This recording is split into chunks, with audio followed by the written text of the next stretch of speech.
नमस्कार, ABC channel में आपका स्वागत है। मैं हूं सचिन श्रीवास्तव और आप मेरे साथ देखेंगे आजमगढ़ से जुड़ी खबरें। खबर के प्रायोजक हैं वुडन और एल्यूमिनियम हुआ पुराना, यूपीवीसी विंडो और डोर्स का आया जमाना। यूपीवीसी विंडो और डोर्स के लिए संपर्क करें windows INC। Besides BJP office, roadways civil lines Azamgarh. Kashi Gomti jewellers, a wing of Kashi Gomti group निकट भंवरनाथ मंदिर, अयोध्या रोड, आजमगढ़। शादी का संपूर्ण पैकेज मात्र 1,51,000 रुपए में, शुद्धता की 100% गारंटी और लाइफस्टाइल फर्नीचर, बेलनाडी, आजमगढ़। साथ ही अधिवक्ता को गैंगस्टर एक्ट में नामित किए जाने पर दीवानी न्यायालय के अधिवक्ता मंगलवार को पूरे दिन न्यायिक कार्य से विरत रहे। नाराज अधिवक्ताओं ने 1 घंटे तक गिरजाघर चौराहे पर चक्का जाम करके विरोध प्रदर्शन किया। 400-2600-39 इस संबंध में दीवानी न्यायालय अभिभाषक संघ की साधारण सभा की आपात बैठक हुई। बैठक की अध्यक्षता संघ के अध्यक्ष अशोक कुमार पांडेय ने तथा संचालन संघ के मंत्री आनंद श्रीवास्तव ने किया। बैठक में सरफराज खान एडवोकेट का नाम माफिया कुंटू सिंह से जोड़कर गैंगस्टर एक्ट में नामित किए जाने का घोर विरोध किया गया। अधिवक्ताओं ने पुलिस प्रशासन को चेतावनी दी कि सरफराज खान का नाम इसमें से निकाला जाए। अधिवक्ताओं ने संघ के संरक्षक शिव गोविंद यादव के नेतृत्व में गिरजाघर चौराहे पर लगभग 1 घंटे तक चक्का जाम करते हुए विरोध प्रदर्शन किया। इस प्रदर्शन में संघ के पूर्व अध्यक्ष दयाराम यादव, पूर्व मंत्री अनिल कुमार सिंह, वीरेंद्र प्रताप सिंह, वीरेंद्र यादव, अशोक पांडे, रविंद्र कुमार यादव, नीरज द्विवेदी, सोरख यादव समेत सैकड़ों अधिवक्ता शामिल हुए। इसलिए कि हमारे गांव के कोसिंग प्रधान हैं, वो कुंटू सिंह से उनका संबंध है और साक्ष्य भी हमारे पास है। उनके अगेंस्ट हम दरखास्त का दे देते हैं गांव के प्रधान भ्रष्टाचार के खिलाफ। वो अपने बचाव के लिए और पुलिस से मिलकर हमको कुंटू सिंह का सदस्य बता रहे हैं। और वो प्रधान इतना बड़ा भ्रष्टाचारी है कि साल में 1 करोड़ का काम कराता है और कुंटू सिंह का ही वो आदमी है उसी प्रधान। और उसके ऊपर कार्रवाई नहीं, वो मेरे ऊपर कार्रवाई कर रहे हैं पुलिस वाले पैसा देके। और मुकदमा 18 तारीख को फर्जी उठाया, 18 तारीख को मेरे घर से उठाए, 19 तारीख को सुबह 6 बजे FIR लिख रहे हैं। 18 तारीख रात को मेरे पिताजी को उठा लिए हैं और 19 तारीख को सुबह 6:30 बजे FIR लिखा जा रहा है। 1 लाख की रंगदारी कहा गया 6 तारीख को और 18 तारीख को फिर गिरफ्तारी हो रही है। 19 तारीख 18 तारीख देने के लिए 2 लाख और न 1 तारीख जब 1 लाख दिए 6 तारीख को, उसमें पैसा न थाने पे न कहीं कोई रिकवरी नहीं दिए हैं। 18 तारीख को फिर गिरफ्तार करके बता रहे 2 लाख रुपया दिया हूँ और उसके बाद भी थाने पे एक भी दरखास्त नहीं पड़ी है। डायरेक्ट SP साहब के से आर्डर हुआ है, तब थाने पर FIR हुई है। अब गिरफ्तारी होने के बाद 19 FIR दर्ज हुआ 19 तारीख को। 18 तारीख गिरफ्तारी हुई, 19 तारीख दर्ज हो रहा है FIR। आपको क्यों फंसाया जा रहा है? हमें इसलिए फंसाया जा रहा है कि हम प्रधान के खिलाफ जो भ्रष्टाचार गांव में करता है उसके खिलाफ अपोज करते हैं, दरखास्त देते हैं। वो प्रधान इसलिए हमें फंसा रहा था कि कोई बोलने वाला न रहे। ये हमारे अधिवक्ता भाई हैं सरफराज अहमद। इनका प्रकरण काफ़ी दिनों से मैं देख रहा हूँ। इनके ऊपर नाजायज़ कार्रवाई पुलिस द्वारा की जा रही है। इनके गांव के एक प्रधान जी हैं जो बार बार इनके ऊपर FIR करते हैं और उसके बाद एक बार अपने गवाह हो जाते हैं, एक बार दूसरे बार वादी हो जाते हैं। यही कुल 2 मुकदमे इनके ऊपर हैं जो प्रधान जी ने किए हैं और इसको मैंने ग्रीवांस कमेटी में भी रखा है, कल मॉनिटरिंग सेल में भी रखा जा रहा है।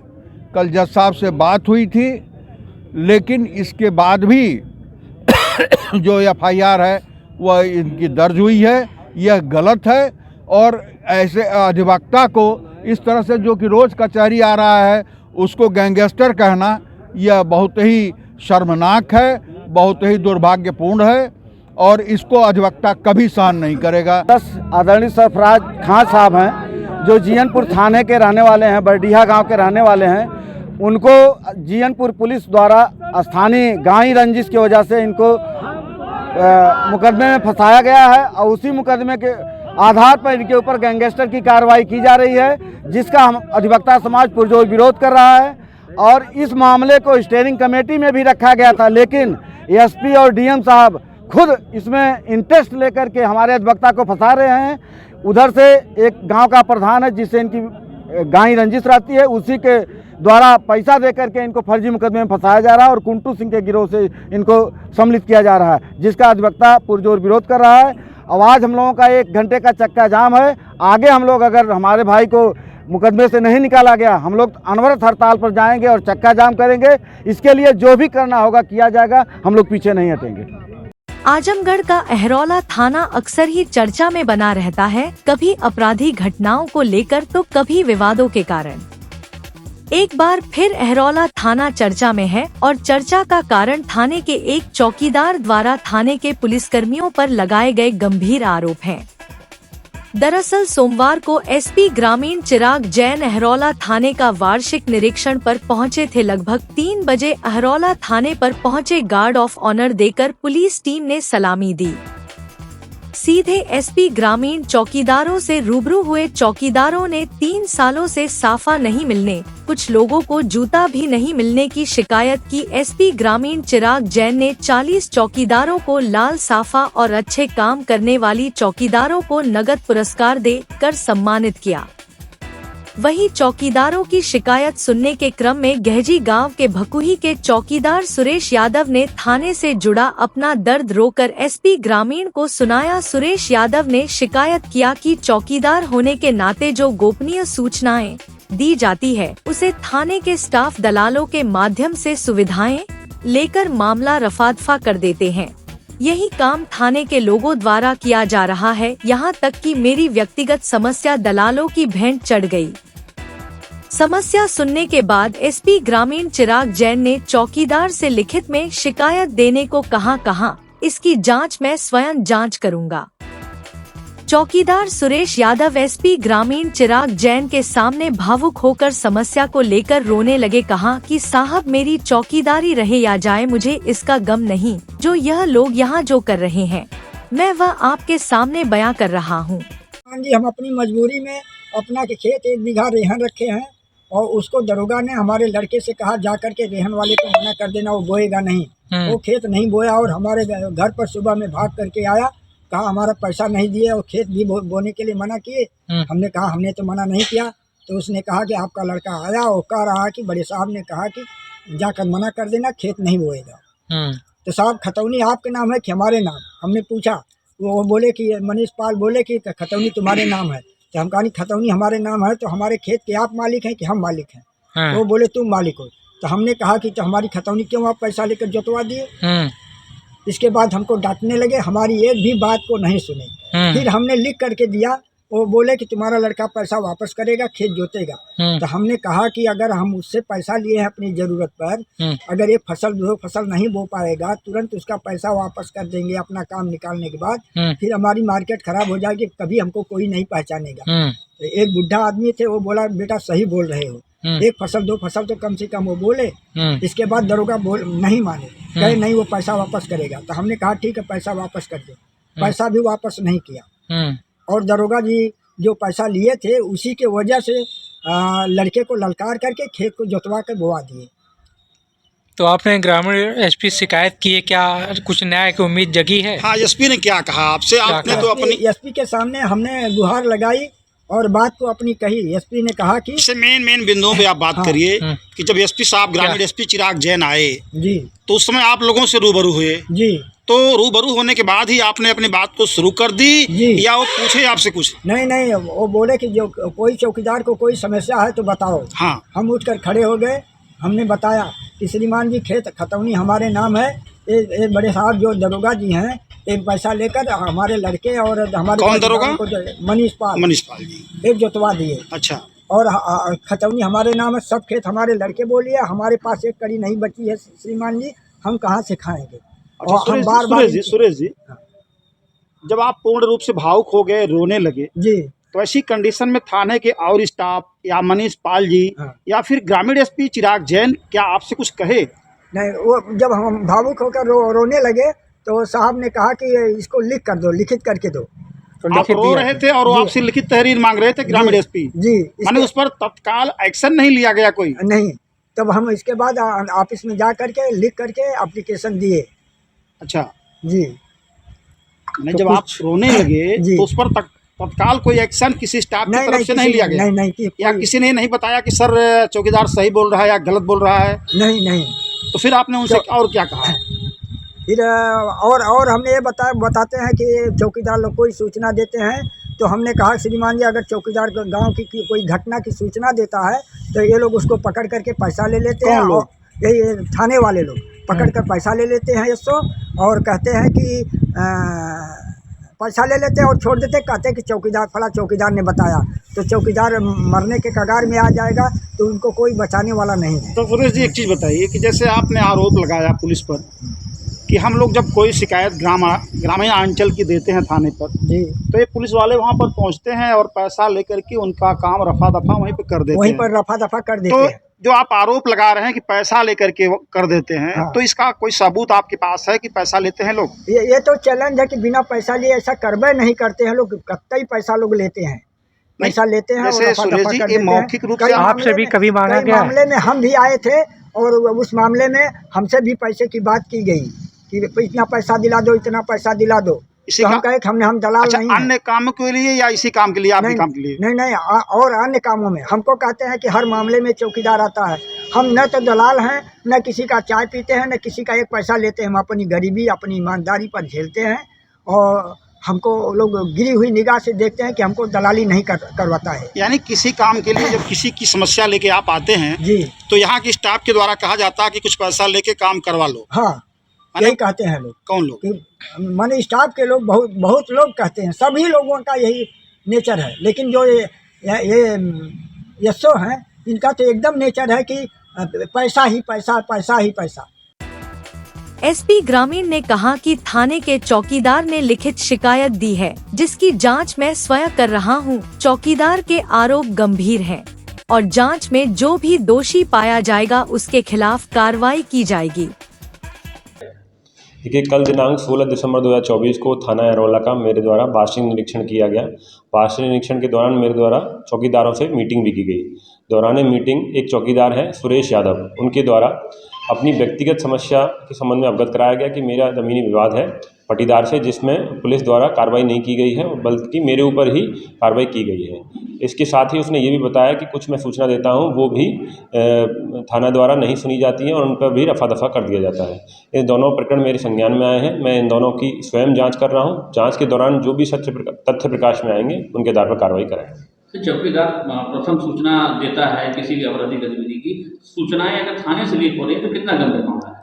देखिए, अगर ऐसी बात अगर सत्य होती है तो फिर ये बहुत ही गंभीर है और इसको गंभीरता से लिया भी जाएगा और जो भी इसमें दोषी होंगे उनके विरुद्ध कार्रवाई भी की जाएगी।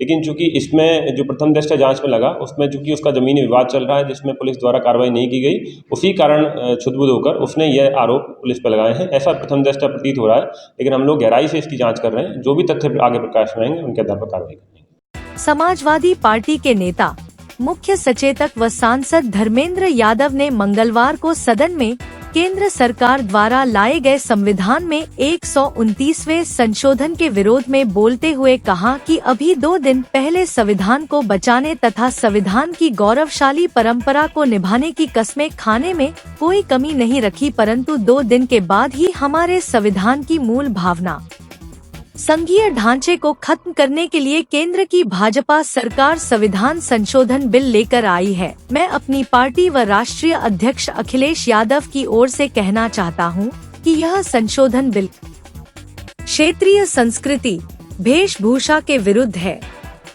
हमारे संविधान निर्माताओं ने क्षेत्रीय मान्यताएं को दृष्टिगत रखते हुए संविधान के संघीय ढांचे का निर्माण किया था तथा राज्यों का गठन संस्कृति, भाषा, परिस्थितियों व समय के हिसाब से किया गया। मुझे कहने में कोई संकोच नहीं है, संविधान निर्माता बाबा साहेब डॉक्टर भीमराव अंबेडकर से विद्वान कोई भी व्यक्ति इस सदन में नहीं है। केंद्र सरकार संविधान की मूल भावना को खत्म करके तानाशाही रवैया अपनाकर लोकतंत्र को समाप्त करना चाहती है। अपने प्रति विपरीत माहौल पाकर तारीख बदलकर 8 विधानसभा व 4 राज्यों का चुनाव एक साथ न करा पाने वाले लोग एक देश एक चुनाव की बात करते हैं। मैं अपनी पार्टी की ओर से इस बिल का पुरजोर विरोध करता हूं और देश के जनमानस से कहना चाहता हूं, भाजपा के लोग तानाशाही लागू करने के नित नए रास्ते खोज रहे हैं। सत्ता के बैठे लोग बताएं, यदि किसी राज्य की कोई विधानसभा भंग हो जाती है तो क्या उस परिस्थिति में पूरे देश में लोकसभा व विधानसभा चुनाव कराए जाएंगे? संविधान विरोधी, संघीय ढांचे विरोधी, सर्वोच्च न्यायालय के भावना विरोधी, गरीब विरोधी, दलित विरोधी, पिछड़ा विरोधी, अल्पसंख्यक विरोधी इस बिल संशोधन का हम पुनः पुरजोर विरोध करते हैं। धर्मेंद्र यादव। धन्यवाद अध्यक्ष जी। मैं इस संविधान के 129वें संशोधन अधिनियम के विरोध के लिए खड़ा हूं। अध्यक्ष जी, मैं समझ नहीं पा रहा हूं, अभी 2 दिन पहले संविधान को बचाने की, संविधान की गौरवशाली परंपराएं की कस्में खाने में कोई कमी नहीं रखी।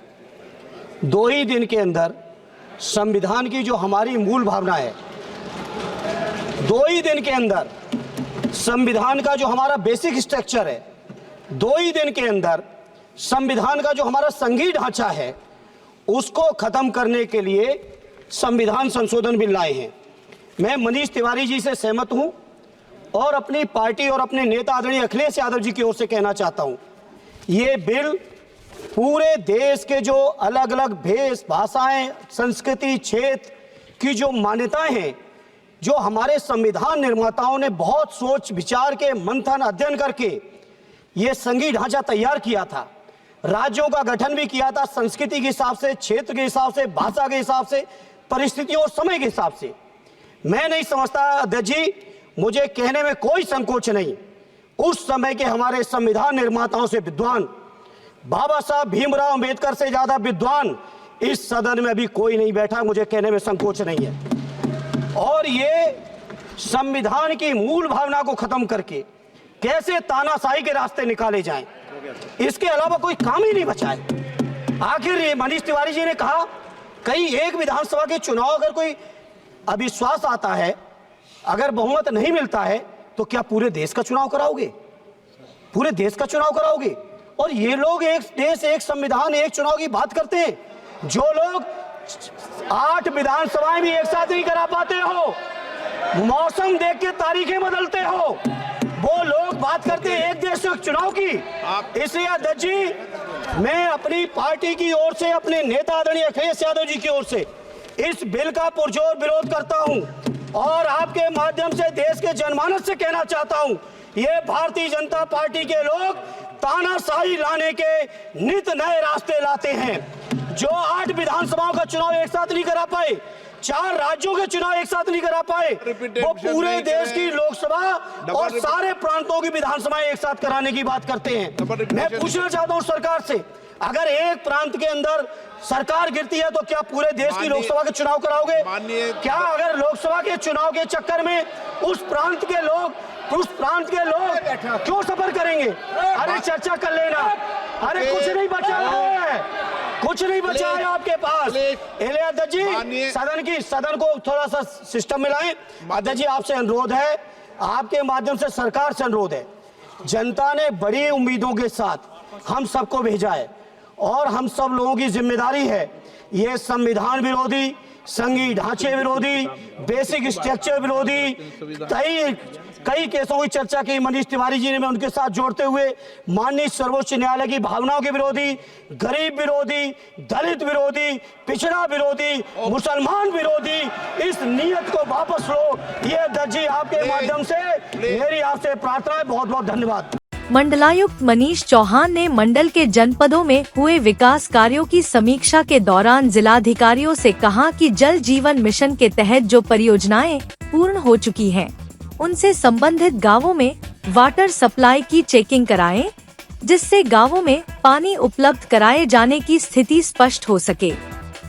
मंडलायुक्त श्री चौहान ने मंगलवार को अपने कार्यालय सभागार में आयोजित विकास कार्यों की मंडलीय समीक्षा बैठक की अध्यक्षता करते हुए प्रभारी अपर निदेशक स्वास्थ्य को निर्देश दिया कि जनपद आजमगढ़ में मोबाइल मेडिकल यूनिट को निरंतर सक्रिय रखते हुए जनपदों में ओपीडी, लैब टेस्टिंग, दवा वितरण आदि कार्यों में तेजी लाएं। गत माह जनपद आजमगढ़ में सीटी स्कैन सेवा नहीं होने के संबंध में अवगत कराया गया कि मशीन खराब है तथा नई मशीन लगाए जाने की स्वीकृति मिल गई है। शीघ्र ही मशीन स्थापित कर सेवा प्रारंभ कर दी जाएगी। विकास कार्यों की बिंदुवार समीक्षा के दौरान मुख्य विकास अधिकारी बलिया द्वारा दिव्यांग पेंशन के संबंध अवगत कराया गया कि कुछ पेंशनरों के अन्यत्र विस्थापित होने जाने के कारण आधार सीडिंग का कार्य प्रभावित हो रहा है। इस मंडलायुक्त ने निर्देश दिया कि जिन लाभार्थियों की मृत्यु हो चुकी है अथवा अन्यत्र विस्थापित हो गए हैं, उनके नाम को हटाने की कार्यवाही शीघ्र करें। मंडलायुक्त ने 5वें राज्य वित्त आयोग की समीक्षा में पाया कि उपलब्ध धनराशि के सापेक्ष आजमगढ़ में 97.01%, बलिया में 97.13% एवं मऊ में 96.74% व्यय है। उन्होंने निर्देश दिया कि इस ओर विशेष ध्यान देकर प्रगति 100% लाना सुनिश्चित किया जाए। उन्होंने पर्यटन विभाग के कार्यों की समीक्षा में पाया कि जनपद में आजमगढ़ में 91.75%, बलिया में 73.81% एवं मऊ में 91.58% लक्ष्य की प्राप्ति की गई है। उन्होंने संबंधित अधिकारी को आगामी माह तक 100% उपलब्धि सुनिश्चित करने हेतु निर्देशित किया। इसी प्रकार ऑपरेशन कायाकल्प की समीक्षा में पाया कि इस योजना के अंतर्गत आजमगढ़ में 6, बलिया में 13 एवं मऊ में 4 विद्यालय पूर्ण रूप से संतृप्त नहीं है। मंडलायुक्त श्री चौहान ने एडी बेसिक को निर्देश दिया कि यदि कोई विद्यालय संस्तृत होने योग्य नहीं है तो उसे सूची से हटाने की कार्यवाही शीघ्र करें। मंडलायुक्त ने निराश्रित गोवंश संरक्षण के संबंध में अपर निदेशक पशुपालन को निर्देशित किया कि ठंड के मौसम को देखते हुए गोआश्रय स्थलों में संरक्षित गोवंशों को ठंड से बचाव के लिए समुचित व्यवस्था तत्काल सुदृढ़ की जाए। उन्होंने जिलाधिकारियों से कहा कि एसडीएम के माध्यम से गोआश्रय स्थलों का निरीक्षण कराएं तथा जो भी कमियों हो उसे तत्काल पूरा कराएं। सामूहिक विवाह योजना के अंतर्गत जनपद बलिया में कम आवेदन प्राप्त होने के संबंध में अवगत कराए जाने पर मंडलायुक्त चौहान ने निर्देश दिया कि इस योजना के तहत निर्धारित लक्ष्य की प्राप्ति हेतु प्रत्येक ग्राम पंचायत सेक्रेटरी के लिए लक्ष्य निर्धारित किया जाए। उन्होंने कहा कि विकास कार्यों के अंतर्गत कुछ परियोजनाएं विलंबित हैं, जिससे रैंकिंग पर प्रतिकूल प्रभाव पड़ रहा है। उन्होंने संबंधित अधिकारियों को निर्देश दिया कि तत्काल अपने विभाग से संपर्क कर विलंब के कारणों को स्पष्ट करते हुए पूर्णता की तिथि बढ़ाए जाने की कार्यवाही करें, ताकि रैंकिंग में अपेक्षित सुधार हो सके। बैठक में विकास से संबंधित अन्य बिंदुओं की भी विस्तार से समीक्षा की गई। इस अवसर पर जिलाधिकारी मऊ अरुण कुमार मिश्र, जिलाधिकारी बलिया अरुण कुमार लक्षकार, प्रभारी जिलाधिकारी सीडीओ आजमगढ़ परीक्षित खटाना, सीडीओ बलिया ओजस्वी राज, अपर आयुक्त प्रशासन शमशाद हुसैन, संयुक्त विकास आयुक्त धर्मेंद्र प्रताप सिंह, मुख्य अभियंता लोक निर्माण विभाग योगेंद्र सिंह, मुख्य अभियंता विद्युत नरेश कुमार, संयुक्त शिक्षा निदेशक मंडलीय अर्थ एवं संख्या अधिकारी डॉक्टर नीरज श्रीवास्तव व हेमंत कुमार, उप निदेशक मत्स्य डॉक्टर आर के गौड़, उप निदेशक समाज कल्याण आर के गौड़, उप निदेशक दिव्यांगजन सशक्तिकरण मीना सिंह, अपर निदेशक पशुपालन डॉक्टर अरविंद कुमार गिरी सहित अन्य विभागों के मंडलीय अधिकारी उपस्थित थे। विवाहिता को आत्महत्या के लिए उकसाने के मुकदमे में सुनवाई पूरी करने के बाद अदालत ने आरोपी पति और ससुर को 10 वर्ष के कठोर कारावास तथा 20,000 रुपए अर्थदंड की सजा सुनाई। यह फैसला अपर सत्र न्यायाधीश कोर्ट नंबर 3 जैनेन्द्र कुमार पांडे ने मंगलवार को सुनाया। अभियोजन पक्ष के अनुसार वादी मुकदमा स्वामीनाथ निवासी मलय पट्टी थाना महाराजगंज की पुत्री पूनम की शादी रामगोपाल पुत्र राधेश्याम निवासी शिवपुर थाना महाराजगंज के साथ 21 फरवरी 2002 को हुई थी। शादी के बाद ससुराल में दहेज को लेकर पूनम का उत्पीड़न किया जाने लगा। स्वामीनाथ यादव को 12 फरवरी 2006 को फोन से सूचना मिली कि पूनम की मृत्यु हो गई है। पूनम के पिता ने ससुराल वालों के विरुद्ध नामजद मुकदमा दर्ज कराया। इस मामले में पुलिस ने जांच पूरी करने के बाद पति रामगोपाल तथा ससुर राधेश्याम के विरुद्ध चार्जशीट न्यायालय में प्रेषित किया। अभियोजन पक्ष की तरफ से सहायक शासकीय अधिवक्ता दीपक मिश्रा ने स्वामीनाथ यादव समेत 5 गवाहों को न्यायालय में परीक्षित कराया। दोनों पक्षों की दलीलों को सुनने के बाद अदालत ने आरोपी पति रामगोपाल तथा राधेश्याम को 10-10 वर्ष के कठोर कारावास तथा प्रत्येक को 20,000 रुपए अर्थदंड की सजा सुनाई। श्रीमद्भागवत कथा के निमित्त परानापुर क्षेत्र में मंगलवार को भव्य कलश यात्रा निकली। वृंदावन से पधारे पंडित गणेश उपाध्याय जी महाराज के श्रीमुख से कही जाने वाली 7 दिवसीय कथा का भक्त श्रवण पान करेंगे। क्षेत्र की धर्मनिष्ठ जनता द्वारा जगत कल्याण के लिए इस 7 दिवसीय श्रीमद् भागवत सप्ताह कथा का आयोजन किया जा रहा है।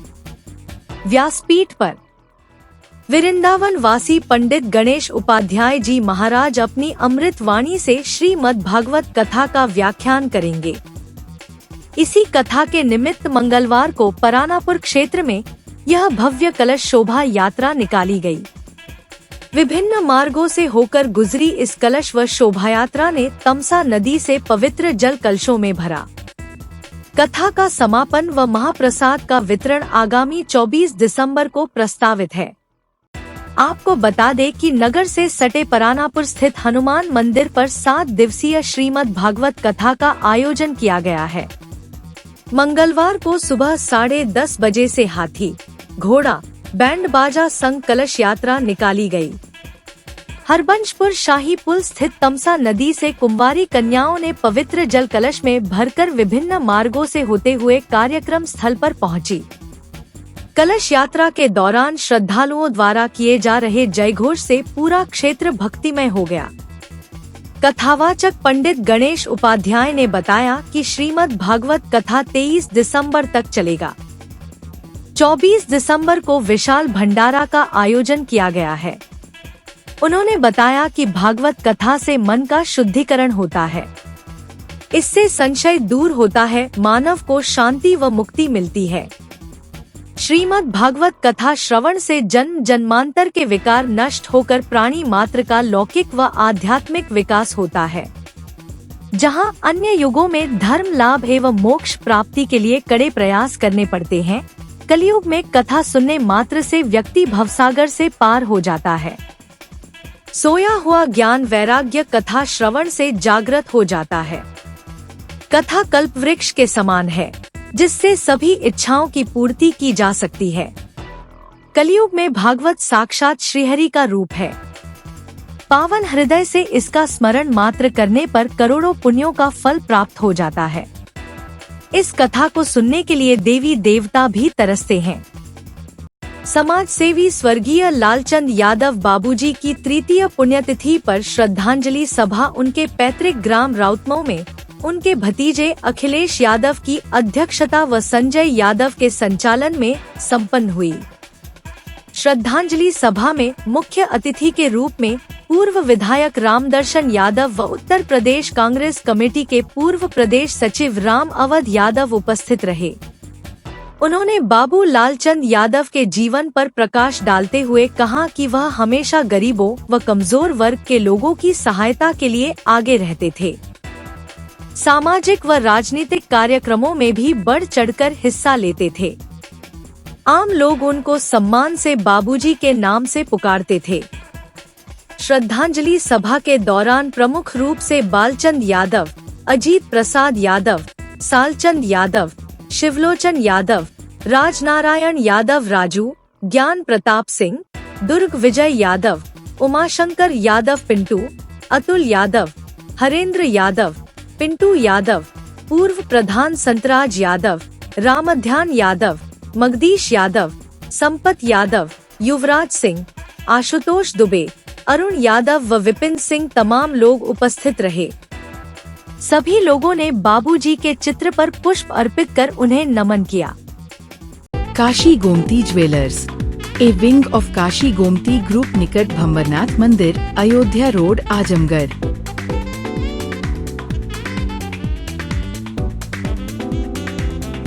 गोल्ड, डायमंड और सिल्वर की ज्वेलरी का विशाल संग्रह।